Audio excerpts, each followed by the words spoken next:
देखिए, शादी कोई ऐसा सामान नहीं है जिसे आप सर पर ढोते हैं, लेकिन बहुत से लोग उसे सर पर ढोते हैं। It's just an arrangement. ये बस एक व्यवस्था है ताकि सामाजिक तौर पर आपकी ज़रूरतों को To the way पूरा करने का तरीका थोड़ा समझदारी भरा हो। एक इंसान की ज़रूरतें होती हैं, has needs. शारीरिक, मनोवैज्ञानिक, भावनात्मक, आर्थिक, सामाजिक, कई तरह की ज़रूरतें। इन ज़रूरतों को एक गरिमापूर्ण तरीके से पूरा करने के लिए हमने एक चीज़ बनाई जिसे शादी कहते हैं, ताकि इन्हें पूरा करने के लिए एक ढांचा उपलब्ध हो। आपकी इच्छाएं बेलगाम ना हो जाएं और समाज में हर तरफ उथल पुथल ना हो जाए। एक तरह का ढांचा, ताकि इन्हें एक समझदारी भरे तरीके से संचालित किया जाए। अब आपने इसे स्वर्ग से जोड़ दिया है, क्योंकि किसी ने आपसे कह दिया शादियां स्वर्ग में तय होती हैं। सिर्फ अविवाहित लोग ऐसा सोचते हैं।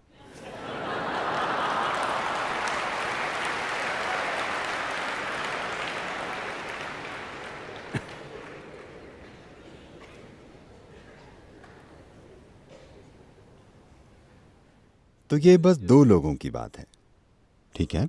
अब आध्यात्मिक प्रक्रिया भीतर की ओर मुड़ने के लिए है। Spiritual process is about turning inward.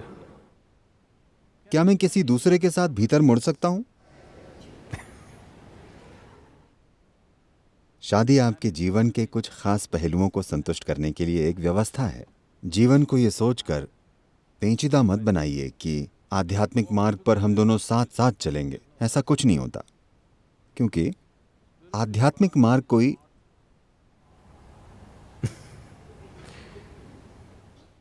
ऐसा रास्ता नहीं है जो आप वेलिंगिरी पहाड़ों में चुनते हैं, जिस पर आप साथ चलना चाहते हैं। अगर आप वेलिंगिरी पहाड़ों में भी जाते हैं तो कृपया अपने हाथ से हाथ पकड़कर मत चलिए। ये एक सकरा रास्ता है और जंगल में ऐसे चलना ठीक नहीं है। आप पार्क में हाथ पकड़कर चल सकते हैं, आप हाथ पकड़कर खरीदारी कर सकते हैं, आप सिनेमा में हाथ पकड़कर बैठ सकते हैं। You can't turn inward hand in hand. आप हाथ पकड़कर भीतर नहीं मुड़ सकते। Now, अब क्या इसका मतलब है कि जो लोग शादीशुदा हैं, चलिए इसे समझते हैं। शादीशुदा होने का मतलब है कि उन लोगों ने जीवन में अपनी ज़रूरतों को पूरा करने के लिए एक ऑफिशियल इंतज़ाम किया है, एक औपचारिक इंतज़ाम, एक इंसान की साधारण ज़रूरतों के लिए, जो कि शारीरिक, मनोवैज्ञानिक, सामाजिक और अन्य कई तरह की होती है। तो ये व्यवस्था जो आपने की है, इन चीज़ों को शालीनता से चलाइए, ताकि आपके पास भीतर मुड़ने के लिए समय और स्थान हो।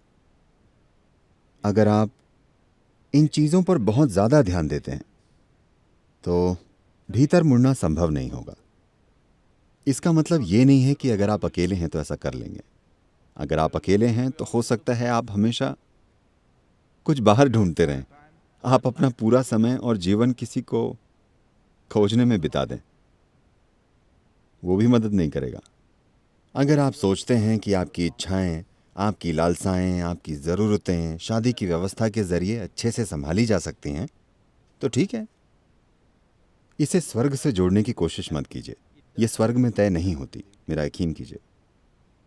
और अगर स्वर्ग इतनी ज़्यादा गलतियां कर रहा है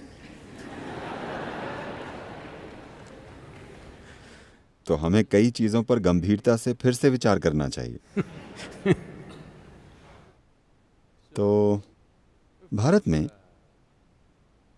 निश्चित रूप से हम इसके लिए स्वर्ग को जिम्मेदार नहीं ठहराते। हम खुद हिसाब लगाते हैं।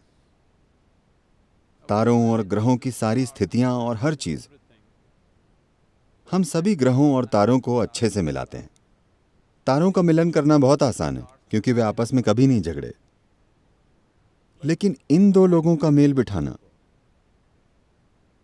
ये कोई नहीं कर सका सिवाय उन दो लोगों के, अगर वे समझदार हैं। अगर वे समझदार हैं तो वे संभाल सकते हैं। कोई दूसरा इन दो लोगों में तालमेल नहीं ला सकता।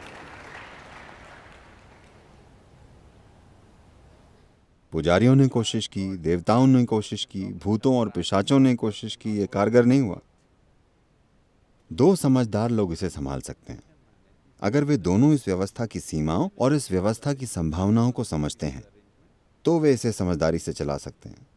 अगर आप इसे स्वर्ग से जोड़ने की कोशिश करते हैं तो आप देखेंगे ये जरूर धराशायी होगा। तो आपकी शादी का आपकी आध्यात्मिक प्रक्रिया से कोई लेना देना नहीं है, क्योंकि आपकी आध्यात्मिक प्रक्रिया एक भीतरी यात्रा है। लेकिन इसका एक आयाम यह है कि लोग अकेले चलने में हिचकिचाते हैं। असल में यह सवाल गौतम बुद्ध से पूछा गया था,